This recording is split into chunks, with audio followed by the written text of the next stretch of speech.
Hi, Karen with you today. Thank you so much for joining me. I have a scrapbook layout for Kitaholic Kits, and I am using the July kit for this one. And I'm just going through a few things, getting a bit of an idea of what I want to do. At this stage, I had no idea other than I knew I had a photo that I wanted to scrap. And then as I was looking through some of the products that I've still got left from this kit, I got completely inspired by the background of the stencil pack, the Vicky Bouton stencils, and I thought, I know what I want to do. I'm going to incorporate that onto a layout, and that meant I had, a jumping off point, and I knew that I wanted to then use that gorgeous blue patterned paper as my full background there. I just love that blue. It's sort of got that chalky feel. It's the only way I can really describe it. And I thought it was a lovely way just to incorporate a patterned paper as my background. I often do white backgrounds because I do a lot of mixed media. And this one I decided I'm going to do the complete reverse. So I'm doing the patterned paper first, and I'm adding just a cut down piece of white cardstock as well. I didn't measure it, sorry. But it's about, just under 3/4, just over half, and then cut off at both ends as well. I did use my T-square ruler to make sure that the white cardstock and that beautiful background piece from the Vicky Bouton kit is also straight on the page. Because it's going to be quite a linear layout, I felt that I really needed to make sure that component that I'm sticking down there as my background was straight. So this layout actually, once I had that idea in my mind, because like I was saying, I didn't know what I was going to do other than I knew what photo I wanted to scrap with on this particular day.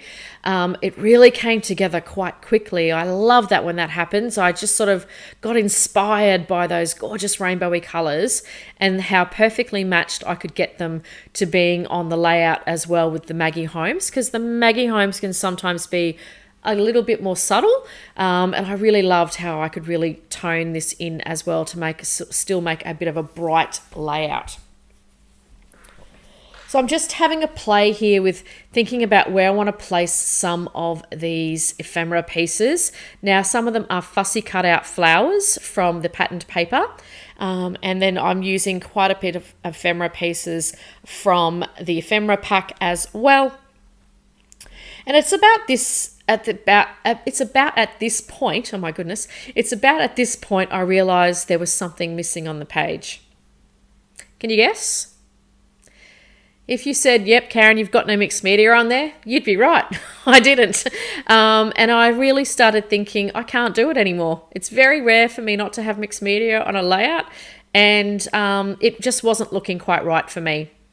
So I continued to have a little bit of a think about how I could incorporate mixed media onto this page, because I'd gone the other way and wasn't thinking I want to do sort of a white water wash or anything like that. And then I flicked through the stencils and realized that this gorgeous stencil piece here has all those tiny little sort of star crosses. And I thought that would be a perfect subtle way to add some mixed media to the layout. Just in 3 spots around the page, just to anchor that, what do they call it? The thirds, the visual triangle. And that way it gave a little bit of depth to the page as well. To do that, I've just pulled out some of archival ink from my stash, and I've used my Inky Blendy tool, and just lightly press that through the stencil. I didn't want to make it too dark, and added some white splatters and gold splatters as well.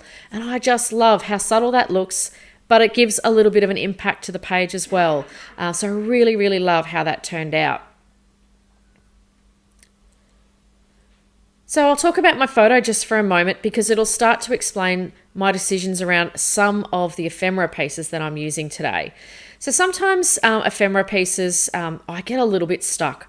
I'm not a huge fan of ones that are really themed.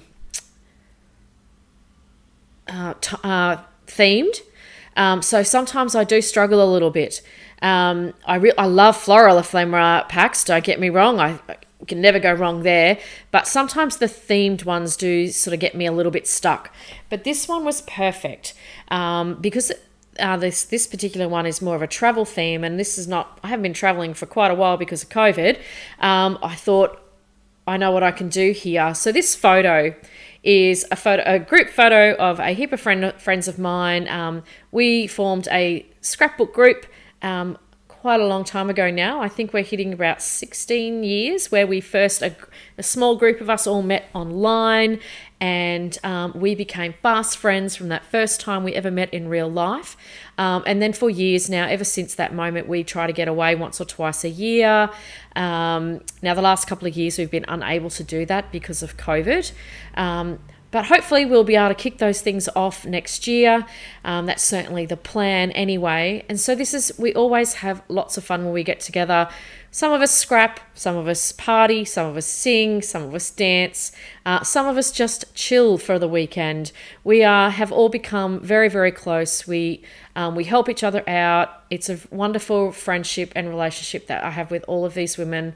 And I love being able to create layouts to celebrate that. So that's why I use those luggage pieces as an example there on the right hand side. One of those is from the ephemera piece, and one is also one of the fussy cutouts from the cut apart sheet. And I do pop one of those up on foam just to add some dimension. I put that camera at the top left-hand side, that gorgeous cute camera, pop that up on some foam. We take a heap of photos when we're away. I mean, of course we do. We're scrappers, right? So that's a great way to just incorporate that.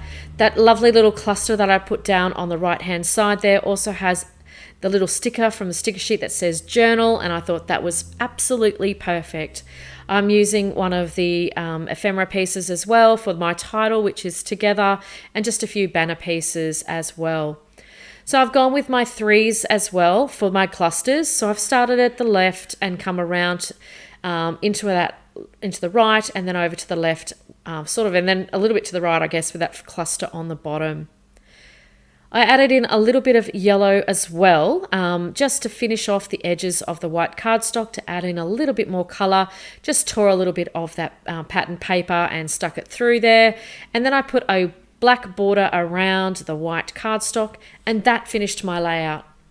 I want to thank you, as always. Thank you so much for joining me today. I hope I've given you a little bit of inspiration, and I will leave in the description box below. I'll give you all the details around where you can get one of this month's kits. As always, thank you so much for joining me, and I will see you next time. Bye for now.